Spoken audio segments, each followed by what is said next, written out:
Quite common question. Okay, చాలామంది అడిగారు but నేను చెప్పడం మర్చిపోయినా. సిలబస్కి ఒక కమిటీ వేసారు కదా, ఆ కమిటీ రిపోర్ట్ని బట్టి సిలబస్ డిసైడ్ అవుతుంది, సిలబస్ మొత్తం చేంజ్ అవుతుంది అని ఏదైతే బయట సర్క్యులేట్ అవుతున్నాయో రూమర్స్, అంత సిలబస్ చేంజ్ మాత్రం ఉండదు, మైనర్ చేంజెస్ ఉంటాయి.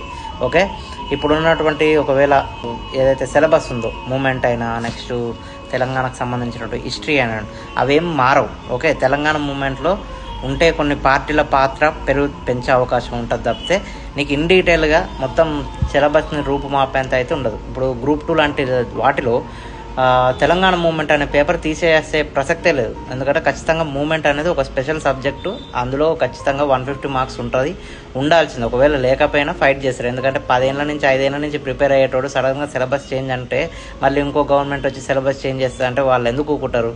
Okay, it was only minor issues ఉంటాయి, మైనర్ చేంజెస్ ఉంటుండొచ్చు తప్ప మేజర్ చేంజెస్ ఉండవు. గ్రూప్ 3 గ్రూప్ 4 క్లబ్ చేసి పెడతామన్నారు ఒక మాట.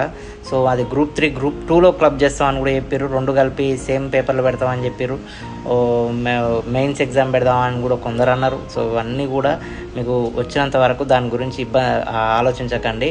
ఉన్న సిలబస్ ప్రకారం చదువుకోండి. ఎక్కువ వెయిటేజ్ ఏదైతుందో ఎకనామీ మూవ్మెంట్ అనేది 100% ఉంటుంది కదా, వాటి మీద ఎక్కువ టైం కేటాయించండి. ఓకేనా, అలా అనమాట. I wish you very all the best.